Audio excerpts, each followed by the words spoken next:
there. No, I think a lot of that goes back to what Sarah talked about, is just kind of showing that grace, right? Because sometimes you'll never know. You never know what a person's going through, right? People may not share. You're not that close. You don't have time, right? You could be passing each other, like on the way to something, through a grocery store, and we just kind of can presume that they may be going through something, and maybe that's why they, somebody cussed me out the other day, but that's a whole nother. We'll talk about why that happened. But my point is that to just kind of say maybe they're going through something, right? Especially if you know that you're walking in good intention. So, did you have something you want to add? Yeah, definitely. So I think on top of you don't know that what they're going to be going through, I think what we're also worried about is how we judge them is how they're going to judge you, if that makes sense. No, it makes perfect So sometimes I won't go up to someone because I'm like, oh, they're not going to like me, or they're not going to think that they're just not going to like me. And so I am judging them based on what I think that they're like. In complete reality, that's not the truth. So it's a very big double standard because, we don't know what they're like, and we still judge them based on how they're going to judge us.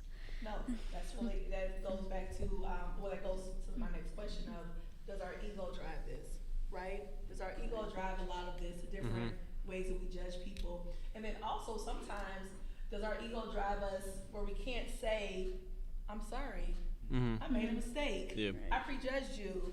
I thought that because you were blind, you were ditzy, but really you're actually very smart and you deserve where you are right now. Are we able to say that? Do we have this fear of being able to acknowledge the fact that we made a mistake? And I think that's also where we kind of find some trouble, right? Because we just kind of stick with it instead of saying, you want to say something, go ahead. Well, I remember when I first forgave my mom for fill in the blank. And she's a beautiful woman. But I think because of my ego, for a certain while I was like, maybe I know better. And never gave my mom the time, the grace to understand her story, to understand maybe from her own upbringing, maybe why she was less accepting of, at its time, her 2 gay sons, and now all her children are gay, so she thinks she's cursed. Well, she used to think she was cursed, but that's a whole nother story. But she's moved further along from that, and that's part of what I want to talk about. But because she had just so much, how she grew up, my grandfather, who, may have been the most open person, but nonetheless, my mom had her own thoughts and feelings about how we should present ourselves in the world as young black men or her children. But over the years, she's a different person, and it took us getting to know each other. Because I kind of left when I left Saginaw. I was like, I'm gone. I'm going to the East Coast so I can be Kevin. But give my mom the grace and allow her to see who I was, and for me to be able to see who she was. We were able to have the relationship that we both love, and so just having enough respect, and I keep coming back to the word grace, just to get to know one another, and we have probably the closest relationship than I could have ever imagined, and she's definitely one of my biggest supporters and best friend. You met her, so she loves her babies. So that's one area where I think the ego got away, even for both of us, and even when she made her apologies, it was about ego and not allowing us to be the independent individuals that we are. Yeah, wow, parenting, that's a whole nother conversation, right? The stuff that we learn and have to unlearn, and then, so that's good. I'm glad you guys had that moment. Yeah, Emily, and then Ben, I just wanted to say that I've been on the receiving end of that grace that has been given to me before, and I guess I kind of see bias and judgment as different in that I think that bias is based on something that maybe that person doesn't have any control over, whereas judgment maybe is more about choices that person has made or what have you. And I hope, like every human in here, have made some bad choices in my life, and I think the moments when I was judged and I felt like I deserved it were the hardest for me, and those moments where I expected to be judged and was given grace instead were some of the most transformative moments of my life, and like such a huge gift that you can give someone, to say, you know, instead of judging you, I'm going to try to step in your shoes and see where you are. And what I found from my own experience is that people's judgment largely comes from their own fear and insecurity, rather than anything that they truly believe about you. And so I try to be empathetic, and sometimes I'm too empathetic, and my husband's like, sometimes people are just jerks, and I'm like, oh, okay. The idea that, you know, meeting someone where they're at, if they're judging you, it probably says more about them than it says about you, and trying to be empathetic from where they're coming from as well. No, that's a good thing. And Ben, did you have something to say? Because I wanted to, the next thing is going into what you just talked about, how have the judgments placed on you impacted how you treat others. But I want you to talk first, Ben, if you had something to say. Sure. You can go ahead with the next point. Okay, yeah, that's okay. So yeah, that's the question. Have the judgments placed on you impacted how you judge others? I mean, have we kind of judged other people based on how we've been judged? Like, it's almost like this learned behavior, right? So if someone treats me a certain way, like how you said, they kind of project. Yeah. Do I then project onto someone else out of, it could be fear, anger, whatever. Have you ever experienced that? You want to? I mean, one area for me is with police. You know, I've grown up, you know, I've watched how they treated my dad as we traveled to go down south, or particularly traveling through Ohio. Don't talk about Ohio. I'm just saying, you know, 60 miles per hour. You know, and growing up, you know, based on the way that the police treated my dad, you know, we were taught how to avoid the police. And I noticed that whether or not it's a black officer, white officer, you know, Asian American officer, I immediately am in a defensive stance, you know, because I'm already prepared for the quote unquote BS. You know, my shoulders are already tight, my anxiety's already high, you know, I'm already calling my brother to say, okay, listen on this phone call. But what I've been trying to do is try to check some of those biases related to that, and you know, having certain friendships now. But it certainly has been an area where even with one friend who was a police officer is like, come on, Kevin, like, you ain't gotta do all that, you know, like, because, but also he understood, you know, based on what we see just on the nightly news or just in our neighborhoods, why some of that can be warranted. But for me, it was not a healthy state to stay in, you know. I have shoulder issues now because that's where I carry out my anxiety. And for many of us, we know some of those, there can be physical manifestations of the biases and judgments that we hold. And sometimes we have to let go of those judgments and biases so we can, like, realistically and physically let our shoulders down so that we can live the lives that we need to live. And so that's, you know, just one area which, for me, seeing how judgments have played out and how I've used that learning to either judge others and hopefully now to use it as a mirror to say, okay, do I really need to be in this state all the time? Yeah, you know? yeah. Well, I know sometimes, like, even amongst women, right, we do that with each other, right? People hold us and, like, say, you know, should you really be in this role? Should you really be in this position? And then sometimes we hold the next woman to the same standard, like, you know, where she has to prove herself instead of us just saying, come on in, you know, welcome to the team. So we do that sometimes where people will project things onto us, and then we also do that back to someone else. Sarah, did you have something to say? Like your brain was over there. You heard my brain? Yeah, I can hear brains, yes. I hear that's what left-handed people can Right? do. Yeah, now you know. You're ready. That's funny. That's funny.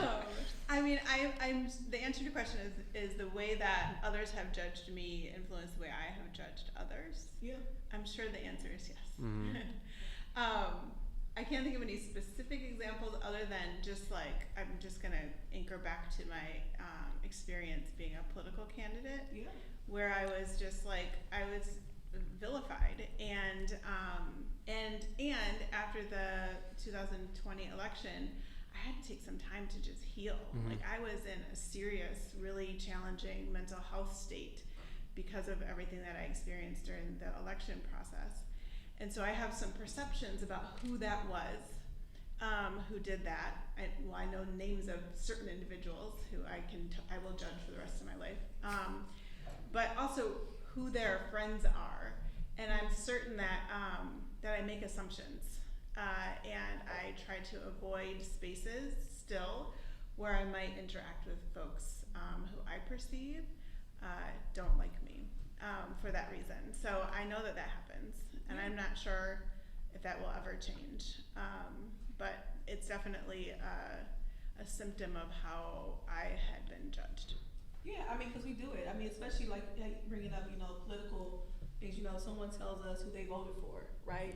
We automatically just put them in this box and say, they check this, check that, check that, and we don't know that, right? We just assume because we just go by, okay, well, if they vote for this person, then they must, believe in everything that this person believes in. But we know that's not always true, right? Some people will do it because their spouse votes for this person. They don't want to rock the boat, right? They don't necessarily agree with that person. So it's a lot of different complexities, like you brought up, and variables to that. So have you all ever, seen that or experienced that, Aisha? Yeah, kind of. I mean, I think I'm gonna piggy off of Sarah, because I also forgot what the question was. But The way we put you, that's okay. We can talk about it between that. As the way someone judged you impacted how you judge others. Oh, yeah.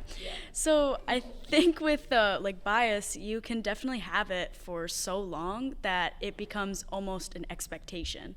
So like as you said, like women, they have to like prove themselves. Like I expect them to prove themselves to get into there. Or like all men, like they're all dangerous. Or like all Asians, they're going to be smart. So I always or some people may always go in expecting that that's what's going to happen. And I think with that like limits a huge like open mindset in a lot of situations, because there are so many possibilities of like what could happen besides that one that we are thinking of already, and like a lot of them could be creative and you just don't know that. So I think with all that bias, like it can set an expectation which just completely like shuts off like that open mindset that we aspire to have.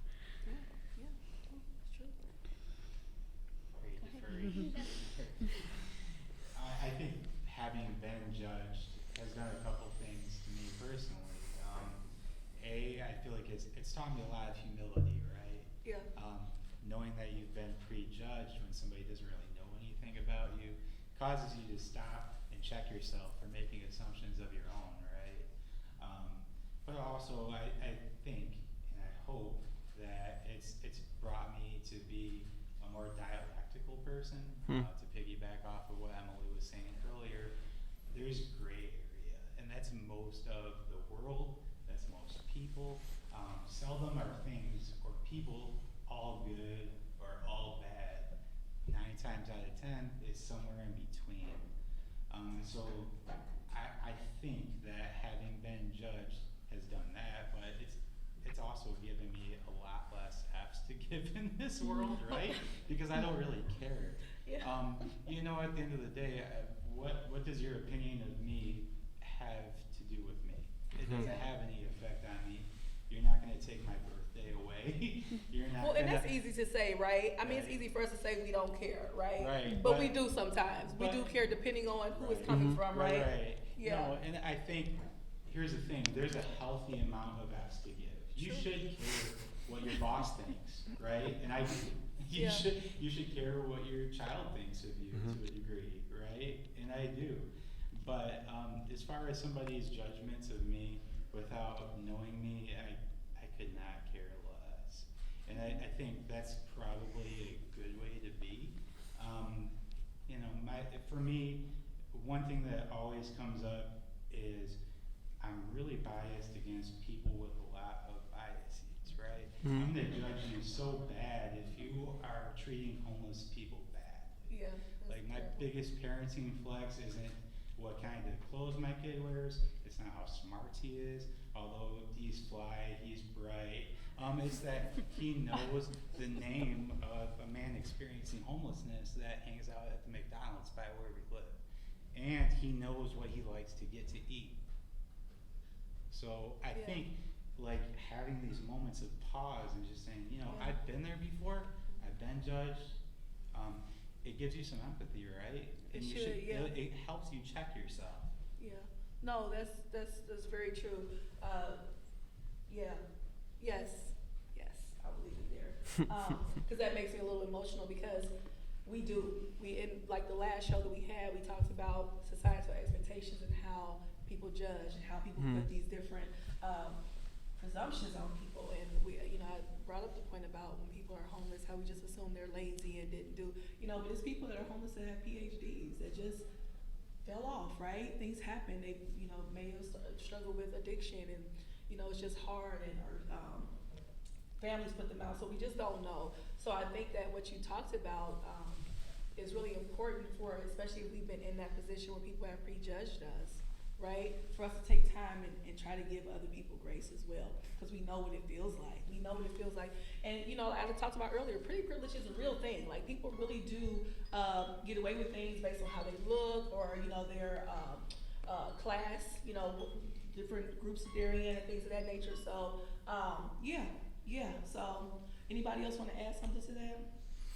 Yeah, I mean, oh man, now you hear, she can hear brains and you can see brains. I mean, I think in some ways it's never been easier to prejudge somebody. I mean, we could all like pull out our phones right now and, you know, with 100 people in this room in 10 seconds, we could quickly create judgments of a few thousand people. Yeah. And I mean, it's the most frivolous things like, oh, what are they doing? Oh, they're on that trip. How are they doing that? Yeah, how do they do that? How can they have time off? Whatever. Man, I'm so jealous of them. And it's just in the way that media and social media in particular is wired right now, it absolutely encourages it. And it's so hard to step back because we're always, whether we know it or not, we're always putting ourselves out there, whether it's some stupid post about a funny, quirky thing that your daughter says, or you know, a picture of you at a formal event. You know, we're always kind of putting ourselves out there, and like perhaps it's harder to engage in those activities without coming up with that snap judgment. I mean, I think it's probably impossible actually, but yeah. So I have a question for you all, because I want to do a little bit more self-reflection, because the whole point of all these discussions really is for us to self-reflect, right? It's so easy for us to point out to someone else and the things that happen to us in the world based on what someone else has done to us. But I want to ask you all, do you think that if you have not fully accepted yourself, has it made it difficult sometimes for you to fully accept other people as who they are, right? So I think it may have been you. Somebody brought that up, kind of like how sometimes we struggle with our own identity, who we are, right? And being kind of sure in who we are. Sometimes it's hard for us to, do y'all get what I'm saying? For us to really fully accept someone as they are without judging them and just say, hey, that's who they are, right? But sometimes if we don't fully accept ourselves, it's hard for us to do that. Can I throw a question back at you? You sure can. Are we assuming that our own identity is 100% defined constantly and is never evolving? Well, of course, it's always evolving. Sure. I mean, I'm like the picture of that everybody because this is Aaron. No, but I mean, sometimes even like so think about like your origin. I always talk about an origin story, right? Your humble beginnings, as you talked about. If we're not able to fully accept that and say, you know what, I grew up, you know, maybe poor, or I grew up privileged. If we're not able to speak that and say that, it's hard for us to also accept other people because we haven't accepted who we are. And I guess that's kind of like the space I'm asking in. If we're not able to expect even where we are right now, even if it evolves or changes later, right? Is it hard for us to then accept other people for who they are, even where they are right now? So that means if you have a neighbor that's crabby all the time and can be a jerk. Who said jerk? Somebody said yeah. If you have somebody that's always being a jerk, right? Are we able to accept them and say, you know what, that is who they are. I can't change them. I can't make them be who I want them to be. Is that hard? Sarah, see your brain. I mean, this is one of the questions you shared ahead of time, Erin, and I've been like thinking about it ever since, and I'm still struggling with the answer to it. Yeah. I guess like the way I would interpret it is like until you're like firm in who you are, right? Then maybe you're more open to judging others. I guess that must be true. Although I wouldn't say I'm firm in who I am, so I don't know. Yeah. Yeah. It's a real question, right? It's a real thought process because our insecurities, right? And all of us have some kind of insecurities at times, right? But our insecurities do impact how we treat other people and how we're not able to receive them because we still are struggling with ourselves. And I do agree that we're constantly evolving, we're constantly changing and growing. We should be anyway. And if we aren't, that's a different conversation. But I want us to really think about that. Like, are we struggling with accepting other people and receiving who they are because it's hard for us to really receive who we are? So, Yeah. did you have something to add to that? Yeah, definitely.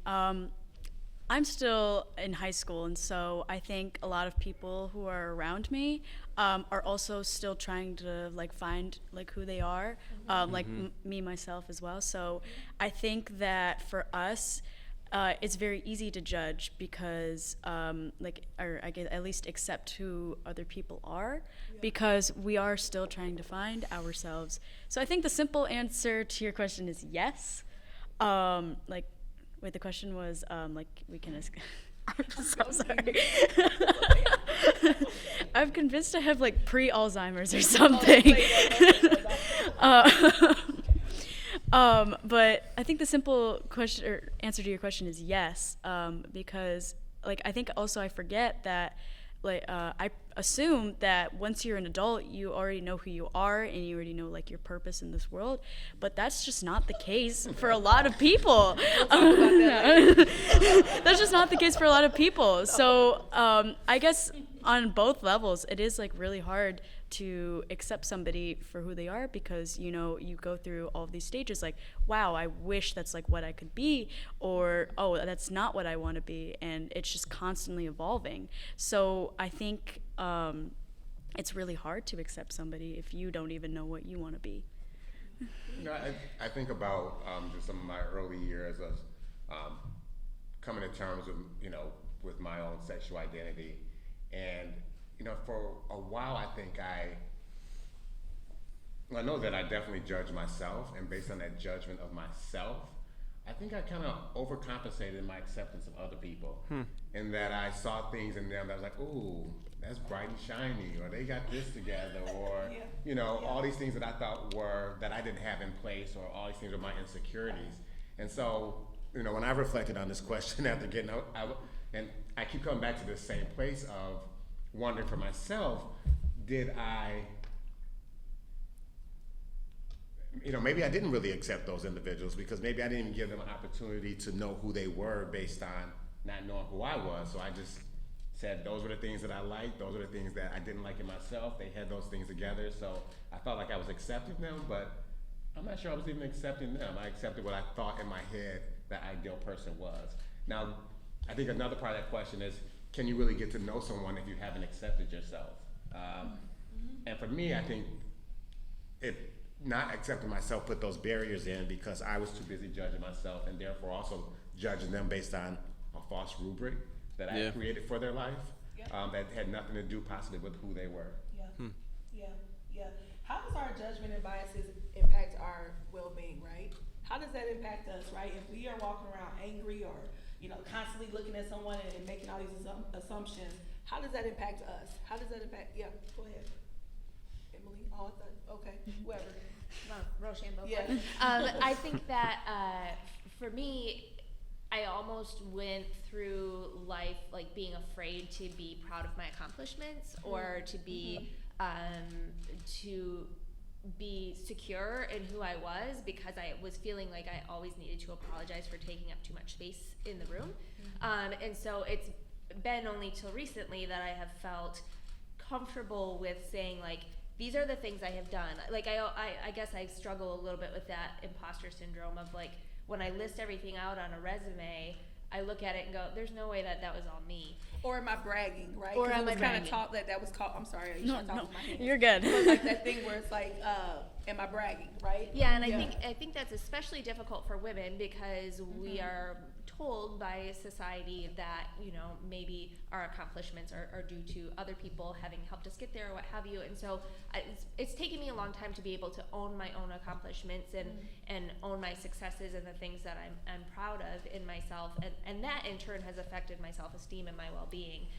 So it was almost this like I said, like an apologeticness to when I would enter a room of like, sorry, I'm just here, you know. And so that has really affected me. Is like trying to avoid other people's judgment on me has really been the thing that I think has affected me the most. But really it was you having to find your inner, strength to be able, because once you find that, it seems you don't receive as much as that judgment because you're more secure, right? And who you are, you're able to be there and take up space. Yeah, and I think it was interesting when you were talking about, you know, meeting people kind of where they are. I do think there are certain people where you're like, man, I feel like I'm running up against a brick wall with this person when I try to talk about this and like get to a resolution, and it's just they're at a different understanding of this weird thing that we call life. And so if you're not speaking the same language, it's difficult to come to a resolution. So I think you have to kind of temper your expectations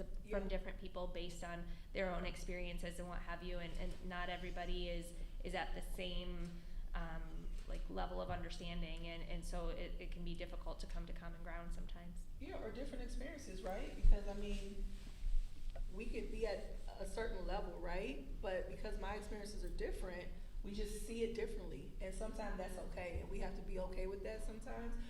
Go ahead, Ben. You want to add something? Oh, sure. So the last question, just to circle back for a second, if we aren't at terms with who we are, one way we can do this, and I think everybody could do this, whether you feel confident in who you are or not, is you could write out your values, right? But not only that, how you live up to them. So if you say, I'm an ally to whatever cause, whatever label we're using, right? How do you embody that? And I think that's a really valuable tool for people to use.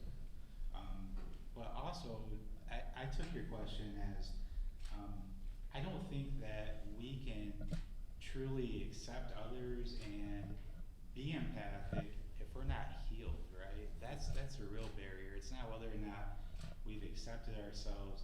It's if we have a good level of being healed, I guess, to me. Yeah. Is accepting yourself a part of the healing, though? Yeah. Would you I would consider that? say they go hand in hand. Yeah. Absolutely.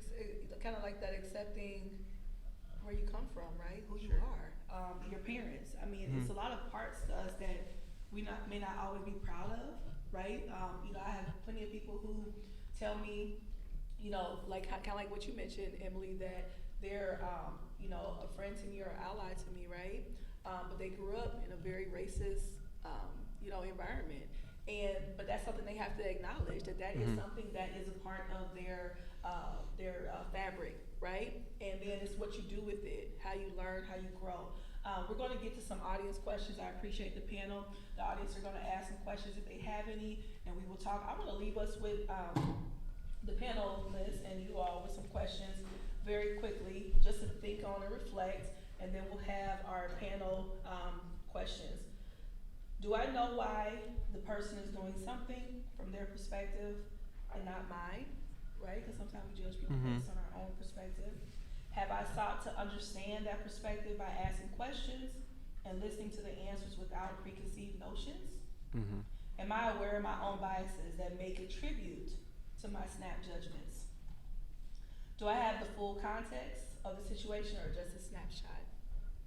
Can I separate myself from my own ego, dropping my need to be right or seemingly intelligent, right? Because sometimes we want to sound smart and we judge people, or we want to stick with that. But I want to start our audience questions. If you have any, we have